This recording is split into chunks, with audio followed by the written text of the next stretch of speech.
Hey guys, today I'll be talking about the different types of psychological factors that will affect a human being's purchase behavior. So, what are these psychological factors? One is perception, motivation, learning, self attitude, self beliefs, personality and concepts, social and cultural factors, and perceived risks. Now, what are psychological factors?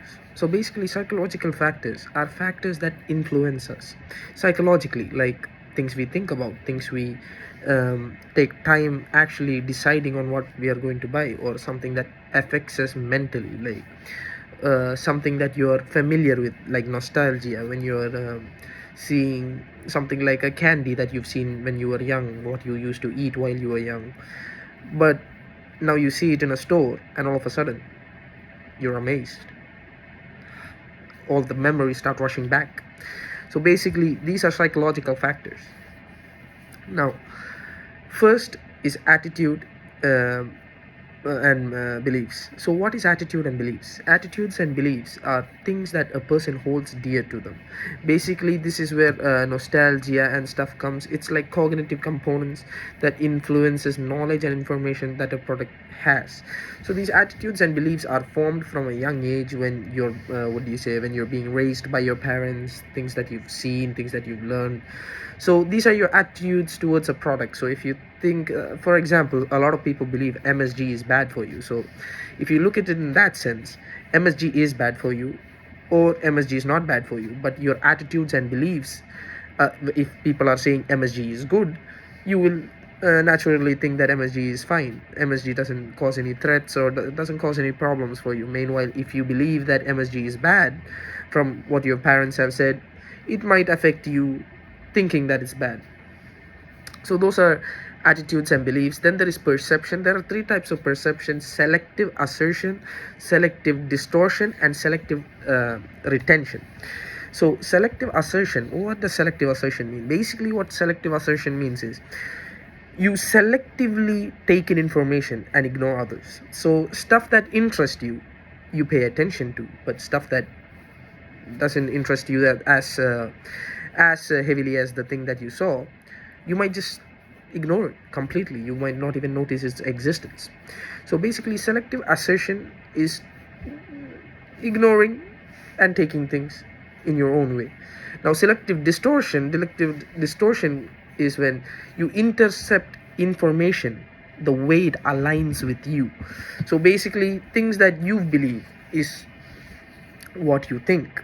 So you take in information that aligns with your way of thinking. Now, selective retention, you remember information which supports your way of thinking, your attitudes and the way of thinking and everything it supports. So now, motivation is things that we buy based on something that you need to get done. So basically, if you're going to the gym, or if you're going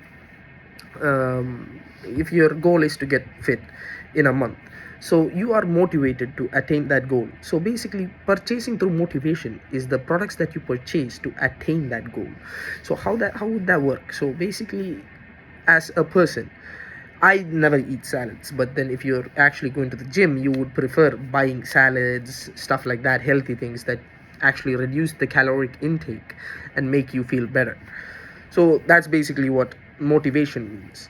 Now, learning can be experiences, it can be cognitive dissonance, and maybe it might be through actual learning, sitting down and learning. So for example, that is, if you're in a place and you're buying toothpaste, you might not put too much thought into that. But meanwhile, when you go to a doctor and the doctor suggests you use this toothpaste instead of the other one, so that time you think about, why did he suggest this one? And then he says, no, the thing is, these are good for you, this is what makes you well, and this helps your gum, this helps you keep your teeth clean.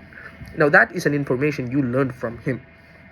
Now, through that learning process, you might end up changing the toothpaste that you buy. So now you need to pay attention to that. When a person influences you, or a piece of information influences you, this is called learning. When you attain new information about a product and then that affects your purchasing behavior, that's learning. Now, attitudes and beliefs and personality and self-concept, these are things, what do you say, are kind of similar. So personality and concept is like basically brand loyalty and what do you say, brand image. Basically it's what do you say, they buy products that reflects themselves. So if it's like a manly product, you might buy a manly thing. So if it's like Gillette, the shavers, oh okay, that's manly now. So you would rather prefer Gillette than a girly type what do you say, item. Now, brand loyalty is when customers are loyal to that brand. It's like, yeah, that's my manly shit, like they are, what do you say, they put their whole faith and will in that product or brand. Now, social and cultural influences are basically your parent, what do you say, your parenting and the way you were raised, your social class, your reference groups, stuff like that. Basically, where you've been and brought up, like the beliefs they hold. So, if you're from India, you might not have the same beliefs as if you're from America. And there are, what do you say, there are differences in cultures, and these influence a person's buying behavior. Now, perceived risk. These are things when you think that there is risk behind that purchase, or performance risks. You are afraid that the product might not as perform to your liking. So this happens when you purchase a product and then you're scared, will it be good enough? Or if you're about to purchase a product, you're like, oh, will it be good enough, will it be suitable enough, will it keep me happy? So stuff like that. Moods and emotions, these are like impulse buying and what do you say, emotional buying. So these moods and emotions, it's like, oh, you're craving something, or you just walk down the aisle and you see, oh, a hammer to beat chicken up, you might just buy that. So there is no what do you say, it doesn't facilitate anything, but what do you say, these now, so these are the various types of psychological factors that can influence your buying processes. So you can use this as an advantage, you can learn these type of processes to influence others. So till the next video.